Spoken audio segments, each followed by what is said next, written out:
전남 광주 통합특별시의 핵심 사업 추진을 위한 국비 확보 규모에 관심이 쏠리고 있습니다.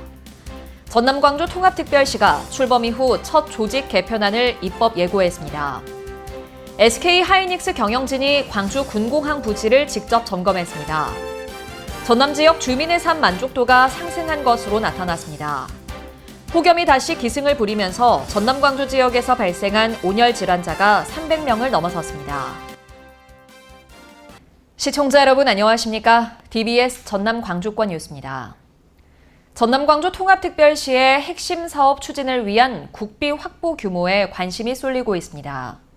전남 광주 특별시는 반도체 산단 조성과 인공지능, 에너지 등 첨단 미래 산업을 중점 관리 사업으로 선정해 정부와 국회를 상대로 예산 확보전을 벌이고 있습니다. 전남 광주 특별시가 정부에 건의한 내년도 국고 사업 규모는 1,600여 건에 모두 13조 660억 원입니다. 내년도 정부 예산안이 다음 달 초 국회에 제출될 예정인 가운데 대구와 충북 등도 반도체 국비 확보에 사활을 걸면서 지역 간 예산 경쟁이 후끈 달아오르고 있습니다. 전남 광주 통합특별시가 출범 이후 첫 조직 개편안을 입법 예고했습니다. 행정기구는 현행 사실 7본부 24국에서 사실 8본부 27국으로 확대 개편하고 특히 반도체 산업지원단을 확대 재편해 시장 직속 반도체시를 신설한다는 계획입니다. 또 권역별 특성에 맞춰 기능별 업무를 3개 청사에 고루 배치하기로 했습니다. 전남광주특별시는 직원 설명회 등 의견 수렴 절차와 시의회 심의 의결 등을 거쳐 조직 개편을 시행할 방침입니다. SK 하이닉스 경영진이 광주 군공항 부지를 직접 점검했습니다. 전남 광주 통합특별시는 염성진 SK 하이닉스 사장 등 경영진과 함께 광주 군공항 내 관제탑에서 반도체 산단 입지를 직접 살피고 현장 여건을 점검했다고 밝혔습니다. 또 전남광주특별시는 하이닉스 경영진과 전력 및 용수 등 기반 시설은 물론 기업 지원 등 다양한 협력 방안을 논의했다고 덧붙였습니다. 전남 지역 주민의 삶 만족도가 상승한 것으로 나타났습니다. 전남광주 통합특별시가 2016 전라남도 사회조사를 분석한 결과 전남 지역 주민의 삶 만족도는 6.9점으로 2024년보다 0.1점 상승한 것으로 집계됐습니다. 결혼과 자녀에 대한 긍정적 인식도 높아져 결혼을 해야 한다는 응답은 60.6%, 자녀가 있어야 한다는 응답은 66.5%를 기록했습니다.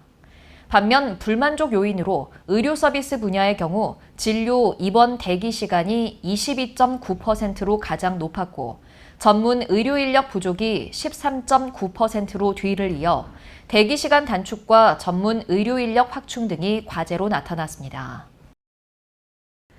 폭염이 다시 기승을 부리면서 전남 광주 지역에서 발생한 온열 질환자가 300명을 넘어섰습니다.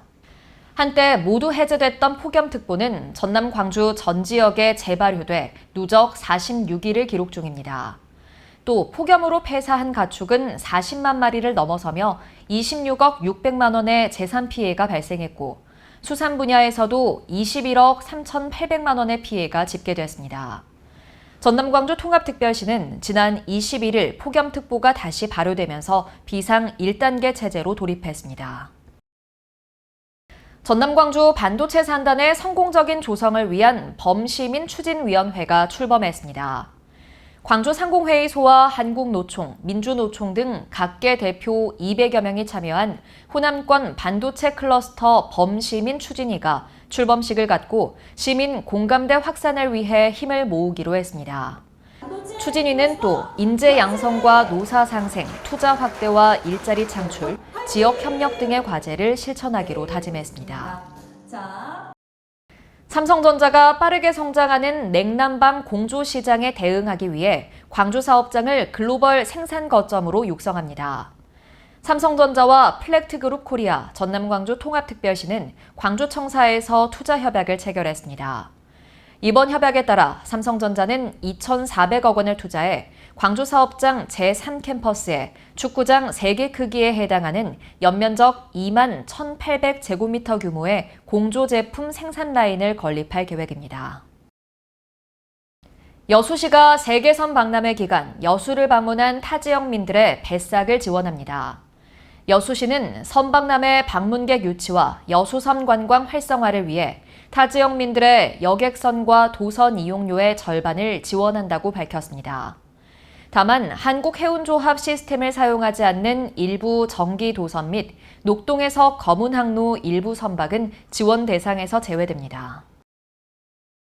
시청해주신 여러분 고맙습니다.